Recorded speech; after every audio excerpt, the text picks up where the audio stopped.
ইংরাজি গ্রামার কি আর কঠিন লাগছে তোমাদের? আমি একদম গোড়া থেকে আজ পর্যন্ত এই ক্লাস পর্যন্ত আসলাম। তোমাদের আমার ক্লাস কেমন লাগছে? ইংরাজি একটু একটু আনন্দ লাগছে কিনা সেটা আমাকে জানিও। আগের ক্লাস পর্যন্ত আমরা কি করেছি? প্রেজেন্ট কন্টিনিউয়াস টেন্স পর্যন্ত আমরা শিখেছি। এটা তো টেন্স শিখছি এখন। আর এই ক্লাসটাতে আমরা শিখব প্রেজেন্ট পারফেক্ট টেন্স। মানে কি? ঘটিত বর্তমানকাল। এই টেন্সটাতে বেশ কয়েকটা গুরুত্বপূর্ণ বৈশিষ্ট্য আছে। প্রথমে সেই বৈশিষ্ট্যগুলো ছোট্ট করে বলে নিই। দেখো, তোমাদেরকে ভার্বের লিস্ট এর আগে পড়িয়েছি। ভার্ব যখন পড়িয়েছি তাতে একটা ভার্বের লিস্ট আমি একদম ডিটেল করে মুখ দিয়ে উচ্চারণ করে করে স্ক্রিনে নিয়ে গিয়ে পড়িয়ে দিয়েছি। তখন আমি বলেছিলাম যে ক্রিয়ার ওই যে প্রেজেন্ট ফর্ম, পাস্ট ফর্ম এ বাদে আরেকটা ফর্মের কথা তখন বলেছিলাম, সেটা হচ্ছে পাস্ট পার্টিসিপল ফর্ম। এই পাস্ট পার্টিসিপল ফর্মটা তখন কিন্তু আমি বলেছিলাম যে তোমাদের এখন না, যখন আমি টেন্স করাবো তখন বলবো। তাহলে একটা ছোট্ট উদাহরণ তোমরাও আশা করি দিতে পারবে। যেমন ধরো, আমি যদি বলি গো, গো ভার্বের তিনটে ফর্ম কি কি হবে? প্রেজেন্ট, পাস্ট আর পাস্ট পার্টিসিপল ফর্মের মধ্যে তিনটে ফর্ম কি কি হবে? তিনটে ফর্ম হবে go present form, went past form, আর একটা ফর্ম আছে পাস্ট পার্টিসিপল ফর্ম বা যাকে বলছে পিপি, পাস্ট পার্টিসিপল, পিপি। গান, গো যাই বা যাওয়া, ওয়েন্ট গিয়েছিলাম বা যাওয়া কাজটা হয়েছিল, গান গিয়েছি। এই জায়গাটা মাথায় রাখো। ছি, ছে, ছো, যে উচ্চারণগুলোর মধ্যে আমাদের দৈনন্দিন জীবনে থাকবে, কি বললাম? ছি, ছে, ছো, এই উচ্চারণগুলো যেখানে থাকবে সেখানেই বুঝবে প্রেজেন্ট পারফেক্ট টেন্স হবে। মানে একটা কাজ তুমি শুরু করেছো, সেই কাজটা সবে মাত্র শেষ হয়েছে। মানে শেষ হয়ে এমনটা হয়ে যায়নি যে সেটাকে তুমি অতীতকাল বলে দিতে পারো, যে হয়ে গেছিল, সেটা বলে দিতে পারছো না। যেমন আমি খেয়েছি, তার আগের অংশটা কি? আমি খাচ্ছি, সেটাই ছিল কন্টিনিউয়াস টেন্স। আমি খেলছি, ওটাই ছিল প্রেজেন্ট কন্টিনিউয়াস টেন্স। আর এটা কি বলছি? আমি খেলেছি। মানে আমি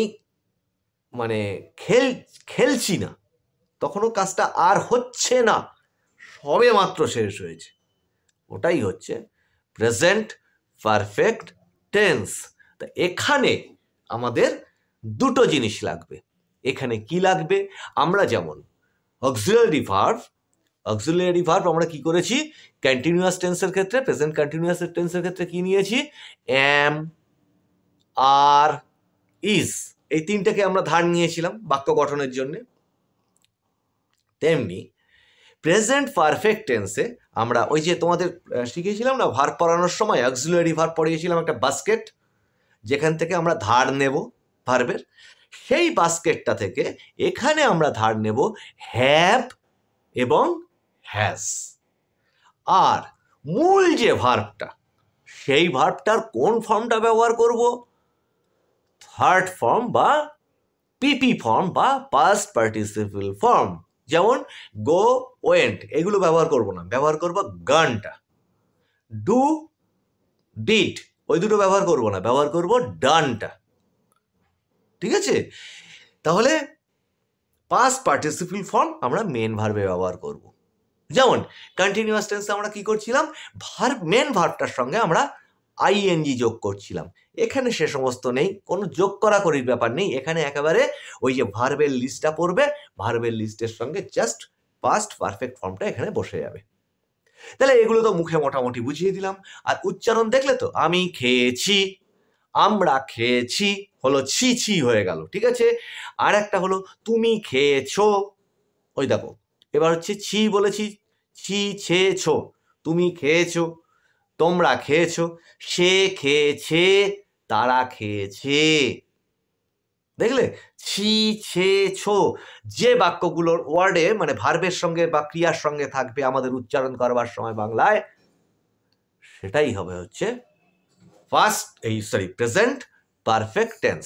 তাহলে এখানে আর বেশি কথা বলছি না, চলো একদম স্ক্রিনে নিয়ে গিয়ে লেখা থেকে একেবারে বলে বলে বলে বলে যেভাবে আমি বোঝাই সেইভাবে বুঝিয়ে দিচ্ছি। যারা নতুন এসছো ক্লাসে তাদেরকে বলছি ক্লাসটা সাবস্ক্রাইব করো, করে পিছনের ক্লাসগুলো অবশ্যই তারা দেখো। যা অসুবিধা হবে সমস্ত কমেন্টে আমাকে জানাবে। আর যারা পুরনো প্রতিদিন ক্লাস করো তারা তো এটা জানোই। আর একটু শেয়ার করো, যাদের কেউ দেখিয়ে দেওয়ার নেই তাদের একটু উপকার হবে। তো চলো আর দেরি না করে স্ক্রিনে যাই, ল্যাপটপের স্ক্রিনে গিয়ে একেবারে ডিরেক্টলি তোমাদেরকে দেখাই প্রেজেন্ট পারফেক্ট টেন্স। তাহলে এখন আমরা শিখছি প্রেজেন্ট পারফেক্ট টেন্স। ঠিক আছে, ঘটিত বর্তমান। কোন ভার্বে আমরা শিখছি? ভার্ব গো দিয়ে শিখছি, গো ভার্ব দিয়ে আমরা শিখছি। আর এই গো ভার্বের আমরা এখানে কোন ফর্মটা ব্যবহার করব? একটু আগে বললাম পিপি ফর্ম, মানে পাস্ট পার্টিসিপল ফর্ম। তাহলে গো ভার্বের তোমরা ওই ভার্বের লিস্টে দেখে নাও, গো ভার্বের আমরা 3 নম্বর ফর্ম বা পিপি ফর্মটা ব্যবহার করলে কি পাচ্ছি? গান। তাহলে এটা মাথায় রাখবে যে এখানে আমরা গো ভার্ব দিয়ে যেমন শিখছি, অন্য ক্ষেত্রে এই গো ভার্বের বদলে তোমরা যখন বাক্য গঠন করবে তখন ভার্বটা জাস্ট চেঞ্জ করে দেবে, বাক্যটা গঠন হয়ে যাবে। তাহলে তার জন্যে তোমার কি প্রয়োজন পড়বে? তার জন্যেই তোমার প্রয়োজন পড়বে ভার্বের ওই লিস্টটা। সেই জন্যেই আমি ওটাকে আগে থেকে তৈরি করতে বলেছি। দেখো, একটু আগেই তোমাদেরকে বললাম যে এই প্রেজেন্ট পারফেক্ট টেন্স চেনবার সবচেয়ে বড় উপায় হচ্ছে, বাংলাতে যেমন আমরা কথা বলি তার মধ্যে কি থাকে? ছে, ছো, ছি, এই ধরনের যে উচ্চারণগুলো থাকে ভার্বের সঙ্গে, সেইটা দেখলে তুমি বুঝতে পারবে ঘটিত বর্তমান বা প্রেজেন্ট পারফেক্ট টেন্স। এর ফর্মুলাটা কীরকম? ফর্মুলা মিনস এটা নিয়মটা কীরকমভাবে হয়? প্রথমে থাকে হচ্ছে সাবজেক্ট, তার সঙ্গে যেটা বললাম এখানে যোগ হবে অক্সিলিয়ারি ভার্ব হিসেবে আমরা ধার নেব কাকে? হ্যাভ অথবা হ্যাজ। ঠিক আছে, যেমন কন্টিনিউয়াস টেন্সে নিয়েছিলাম এম, ইজ, আর অক্সিলিয়ারি ভার্ব হিসেবে। আর মেন ভার্ব তো এখানে কে? মেন ভার্ব তো হচ্ছে গো। এই গো এর আমরা কোন ফর্মটা ব্যবহার করব? জি ও এন ই, গান। এই গান ভার্ব মানে ফর্মটাকে আমরা এখানে ব্যবহার করব, মানে মেন ভার্বস পিপি ফর্ম, মানে ওই গান অংশটা মানে লাস্ট অংশটা ভার্বের ওইটাকে ব্যবহার করব, 3 নম্বর ফর্মটা পিপি ফর্ম। এখানে ওই জন্য লিখে দিয়েছি ভার্বের লিস্টটাকে কিন্তু প্রতিদিন পড়বে, নিজেদের বাড়িতে যে গ্রামার বই আছে তার থেকে পড়বে, প্লাস আমি যেটা পড়িয়ে দিয়েছি সেটা শুনবে প্রত্যেক দিন, সেটা থেকেও লিখে নিয়ে তোমরা পড়তে পারো। তাহলে আজকে আমরা প্রেজেন্ট পারফেক্ট টেন্সের অ্যাসার্টিভ অংশ, যেটা মানে সাধারণ বর্ণনামূলক বাক্যের পজিটিভ রূপ, যেটা প্রত্যেক টেন্সেই দেখছো আমি এইভাবে করাচ্ছি, পজিটিভ রূপটা শিখব। ঠিক আছে, আর এখানে বারবার করে মনে রাখবে যে এই মানে প্রেজেন্ট পারফেক্ট টেন্স যখন হবে, পারফেক্ট টেন্স আর কি, প্রেজেন্ট পারফেক্ট টেন্স যখন হবে তখন তার সঙ্গে মেন ভার্বটার আমি কি ব্যবহার করব? পিপি ফর্মটা, পাস্ট পার্টিসিপল ফর্মটাকে ব্যবহার করব। এবার দেখো অ্যাসার্টিভ বাক্য কীরকম? এই যে সাধারণ বাক্যে পজিটিভ অংশটা তোমরা জানো, বাঁদিকে সিঙ্গুলার লিখে নাও। প্রত্যেকে খাতা, ওই জন্য বলি যে প্রত্যেকে খাতা নিয়ে বসবে। প্রত্যেকে যে খাতা নিয়ে বসেছো, এই খাতার সঙ্গে তোমরা কি করো? প্রত্যেকের সঙ্গে কি করো যে পাশে এটাকে লিখে নাও। এর সঙ্গে তোমাদের লিখতে হবে আর একটা জিনিস, বাঁদিকে একটা কলাম করো খাতাতে, সেই কলামে তোমরা লেখো পার্সন। আমি তো তোমাদের শিখিয়েছি পার্সন কি কি আছে, first person, second person, third person, এগুলো প্রত্যেক ক্লাসে, আগের ক্লাসগুলোতে প্রায় অধিকাংশ ক্লাসে আমি এমনি তো আলাদা ক্লাস নিয়েইছি, প্রত্যেক ক্লাসে রিপিট করে করেও শিখিয়েছি। তাহলে হচ্ছে কি ফার্স্ট পার্সন কারা কারা? আমি এবং আমরা, আই, আর আমরা মানে হচ্ছে প্লুরালে কি হচ্ছে? উই। তাহলে দেখো কিভাবে হচ্ছে বাক্যের ফরমেশনটা। আই হ্যাভ গান মানে হচ্ছে আমি গিয়েছি, এই দেখো আয়ের সঙ্গে কি বসলো, হ্যাভ অক্সিলারি আর গো ভার্বের পিপি ফর্ম গান। সেইভাবেই পরেরটা দেখো প্লুরালে, উই হ্যাভ গান মানে আমরা গিয়েছি। ঠিক আছে, এখানেও দেখো সাবজেক্টের সঙ্গে কি বসলো, উই মানে হ্যাভ বসলো। সেকেন্ড পার্সন জানো ইউ, ইউ মানে ইংরেজিতে তো জানো যে সিঙ্গুলার ইউ আর প্লুরাল ইউ দুটোই মানে কি হয়, দুটোই ইউ বলা হয়। আমাদের যেমন বাংলায় তুমি বলা হয় আর অনেকগুলো তুমি হলে কি হয়, তোমরা হয়। ইংরেজিতে কিন্তু তা না, দুটোই ইউ হিসেবে ব্যবহার হয়। তো সেকেন্ড পার্সনে কীরকম, ইউ হ্যাভ গান, এক্ষেত্রেও হ্যাভ বসলো। ওর প্লুরালটা কি হচ্ছে, তোমরা গিয়েছো, এটা হচ্ছে তুমি গিয়েছো, আর তোমরা গিয়েছো কি হবে, ওটাও একই জিনিস, ইউ হ্যাভ গান, তোমরা গিয়েছো। এইবার সেই প্রত্যেক টেন্সে যেমন এই জায়গাটাতে ইম্পর্টেন্ট থাকে, এটাকে মাথায় রাখো, থার্ড পার্সন সিঙ্গুলার নাম্বার। এই থার্ড পার্সন সিঙ্গুলার নাম্বারের ক্ষেত্রে কি বসবে, এখানে হ্যাজ বসবে। ঠিক আছে, হি হ্যাজ গান মানে সে গিয়েছে। এবার এইখানে জানো তো থার্ড পার্সন সিঙ্গুলার নাম্বার মানে হচ্ছে এখানে হি এর জায়গায় সি হতে পারে, রাম, শ্যাম, গীতা, বাস, ট্রেন, তোমার কুকুর, বেড়াল, যা পাখি পক্ষী যা খুশি হতে পারে দুনিয়াতে, কিন্তু সেটা একটি হতে হবে, থার্ড পার্সন সিঙ্গুলার একটি হতে হবে। তাই এখানে হি হ্যাজ গানের জায়গায় যদি বলতাম রাম গিয়েছে কি হতো, রাম হ্যাজ গান। ঠিক আছে, যেখানে যদি একটা বলতাম যে ডগ মানে কুকুর গিয়েছে, সেখানে কি বলতাম, ডগ হ্যাজ গন। ঠিক আছে, তেমনি এখানে যদি দুটো বা তার বেশি হয় তখন আমরা কি বলবো, দে হ্যাভ গান, তারা গিয়েছে। তাহলে আমরা যদি বলি দুটো কুকুর গিয়েছে, তাহলে কি হবে, টু ডগস হ্যাভ গন, ওই দে ফর্মে বসে যাবে। কারণ কুকুর যেটা বা রাম, শ্যাম, যদু, মধু এরা যারা, এরা তো আমিও না, আমরাও না, তুমিও না, তোমরাও না, সেও মানে এটা পড়ে যাবে কি থার্ড পার্সনের মধ্যে। এইবার দেখতে হবে যে সেটা একটি, দুটি না অনেকগুলি। ঠিক আছে, মানে একটি না একের অধিক, একটি হলে বসে যাবে এই ফর্মটাতে। ঠিক আছে, আর যদি একের অধিক হয় তাহলে বসে যাবে এই ফর্মটাতে, মানে প্লুরাল ফর্মটাতে। ঠিক আছে, তাহলে আমরা শিখলাম অ্যাসার্টিভের পজিটিভ অংশটা। এইবার ওটাকে যদি আমরা না বলে বলি, মানে অ্যাসার্টিভের নেগেটিভ অংশ। ঠিক আছে, অ্যাসার্টিভ বাক্যের নেগেটিভ অংশ, সেটাকে কিভাবে করব, সাবজেক্ট বসছে, তার সঙ্গে হ্যাভ হ্যাজ বসছে, এইবার তার সাথে একটা কি বসবে, হ্যাভ হ্যাজের পরে জাস্ট একটা নট বলে দিতে হবে, নট বসিয়ে দিতে হবে। প্রেজেন্ট কন্টিনিউয়াস টেন্সেও তোমরা ঠিক এইভাবেই শিখেছো। ঠিক আছে, তাহলে এটাও এইভাবেই শেখো। এবার দেখো মেন ভার্বের সঙ্গে তো জানো, যেহেতু পারফেক্ট টেন্স চলছে সেহেতু মেন ভার্বের পিপি রূপটা বসবে। এখানে বাঁদিকে সিঙ্গুলার, ডান দিকে প্লুরাল, এইভাবে ছকটা কেটে নাও, লিখে নাও। এটা হচ্ছে অ্যাসার্টিভ বাক্যের নেগেটিভ না সূচক বাক্য। বাঁদিকে ওই first person, second person, third person এরকম লিখে নাও। এটা হচ্ছে ফার্স্ট পার্সন, এটা হচ্ছে সেকেন্ড পার্সন, এটা হচ্ছে থার্ড পার্সন। ঠিক আছে, এই মাঝখান থেকে একটা লাইন কেটেই না হয় দিই, হলো। আচ্ছা, এবার দেখো সিঙ্গুলারে কি, এবার আমি ওখানে আগেরটা কি বলেছি, আমি গিয়েছি। তাহলে আমি গিয়েছিটা যদি না করে বলি তাহলে কি বলবো, আমি যাইনি।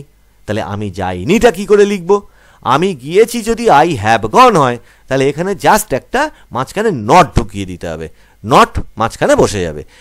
আই হ্যাভ নট গন, এইখানে মাঝখানে এই হ্যাভের পরে একটা নট বসে গেল। ঠিক আছে, এই নট বসে গেল, ওই যেটা দেখালাম একটু আগে ফর্মুলাটায় তোমাদেরকে, I have not gone. We ক্ষেত্রে কি হবে, উই হ্যাভ নট গন মানে আমরা যাইনি। তুমি যাওনি কি হবে, ইউ হ্যাভ নট গন।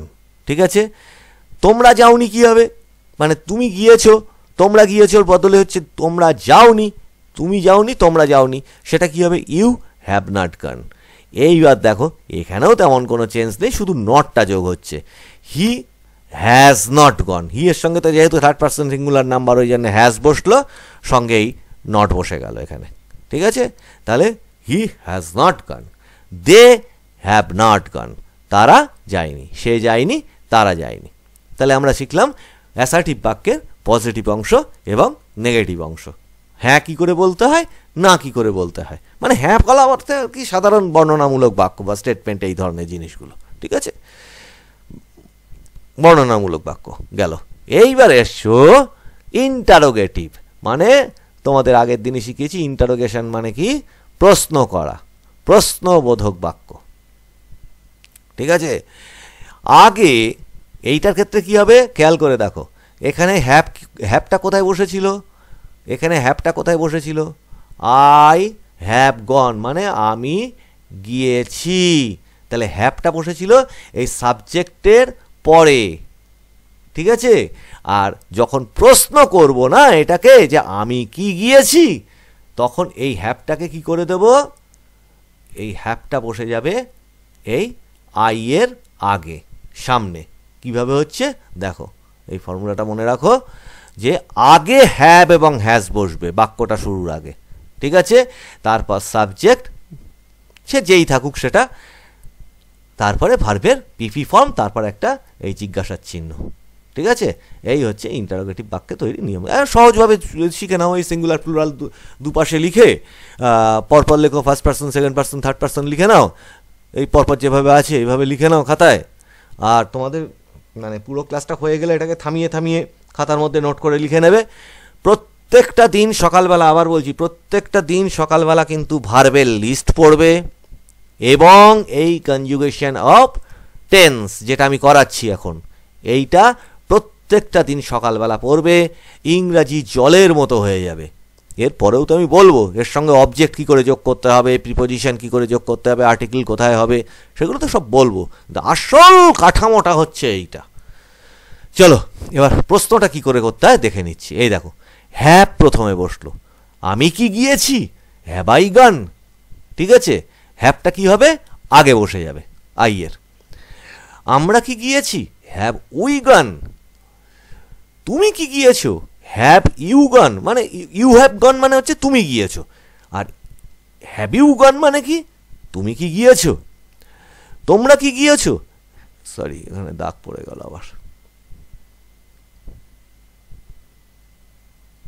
মুছছে না এটা, হ্যাঁ এবার মুছেছে।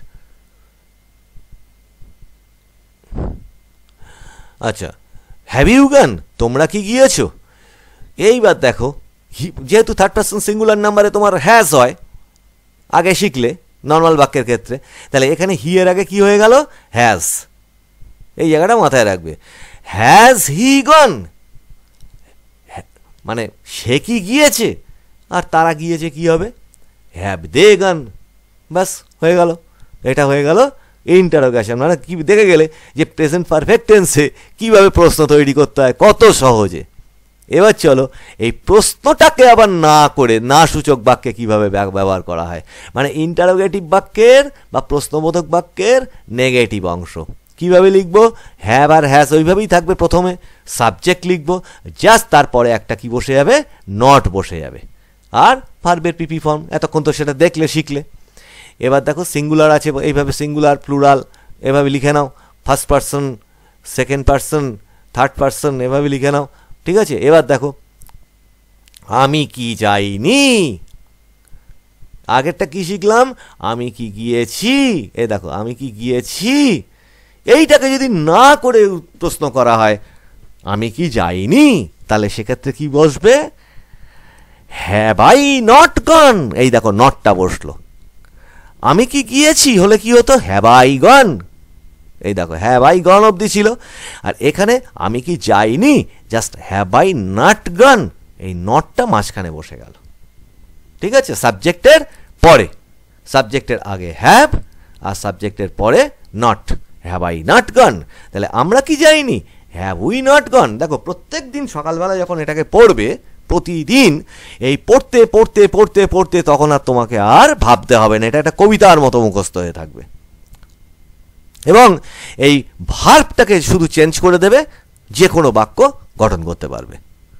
যেমন আমরা কি খেলিনি, তাহলে কি হবে, হ্যাভ উই নট প্লেড, ঠিক আছে। আমরা কি কি বলবো, আমরা কি পড়িনি, হ্যাভ উই নট রিড। এরকম ওই পিপি ফর্মটা বসবে, জাস্ট 3 নম্বর ফর্মটা ভার্বের। তুমি কি যাওনি, তো হ্যাভ ইউ নট গান, তোমরা কি যাওনি, হ্যাভ ইউ নট গান, একই, কারণ ইউটা তো দু ক্ষেত্রে একই হয়। এইবার হচ্ছে আবার সেই থার্ড পার্সন সিঙ্গুলার নাম্বার, কীরকম থার্ড পার্সন সিঙ্গুলার নাম্বার কী হবে, হ্যাজ। এখানে বলতাম হ্যাজ হি গান, মানে সে কি গিয়েছে, এবার সে কি যায়নি, হ্যাজ হি নট গান, তাহলে এইখানটা খেয়াল রাখতে হবে। ওই থার্ড পার্সন সিঙ্গুলার নাম্বারটা প্রত্যেকটি টেন্সেই একটু নজর করে ভালো করে পড়বে। আর তারা কি যায়নি, হ্যাভ দে নট গান, তাহলে বুঝতেই পারলে এখানে যদি তোমরা শুধুমাত্র ভার্বটাকে চেঞ্জ করে দাও তাহলেই কিন্তু তোমরা বাক্য গঠন করতে পারবে। তাহলে আমরা শিখে গেলাম প্রেজেন্ট পারফেক্ট টেন্স, পুরো প্রেজেন্ট পারফেক্ট টেন্স এইভাবে মনে রাখবে এবং প্রতিদিন বাড়িতে রিভাইজ দেবে। ভার্বের লিস্ট অবশ্যই পড়তে হবে, ঠিক আছে, ভার্বের লিস্ট পড়বে। এবং এতদিন পর্যন্ত যে কটা টেন্স তোমাদের পড়ালাম, present indefinite tense, present continuous tense, এই আজকে পড়াচ্ছি ধরো প্রেজেন্ট পারফেক্ট টেন্স, প্রত্যেক দিন সকালবেলা উঠে সেটাকে রিভাইজ দেবে, পড়বে ভার্বের লিস্ট। আর এটা বারবার করে বলছি। তো এতক্ষণ আমি প্রবীর রায়চৌধুরী তোমাদের সঙ্গে ছিলাম ইংরেজির এই ক্লাসে। কেমন লাগছে ক্লাস, তোমরা বুঝতে পারছো কেমন, সেটা আমাকে জানিও। আর তোমাদের সমস্যা হলে সেই সমস্যাগুলো আমাকে জানাবে। নতুন কোনো ক্লাস কিছু জানার থাকলে সেটাও জানতে চাইবে কমেন্ট করে। আর যাদের কেউ পড়া দেখিয়ে দেওয়ার নেই তাদের যাতে একটু উপকার হয় সেটা একটু শেয়ার করে দিও সেই সমস্ত ছাত্রছাত্রীদের জন্য। আর চ্যানেল সাবস্ক্রাইব করো যারা নতুন এসে পিছনের যে ক্লাসগুলো আছে সেগুলো অবশ্যই দেখো, কারণ নতুন ক্লাস দেখতে গেলে পিছনের ক্লাস দেখে নতুন ক্লাস দেখলে তোমাদের অনেক সহজ লাগবে। হঠাৎ করে একটা আচমকা ক্লাস দেখলে সেটা হয় না। আর পুরনো ছাত্রছাত্রী তোমরাও ভালো করে পড়াশুনো করো, নতুন যারা এসছো তারাও মন দিয়ে পড়াশুনো করো। সামনের ক্লাসে দেখা হচ্ছে আরও ইন্টারেস্টিং টেন্সের আরেকটি অংশ নিয়ে।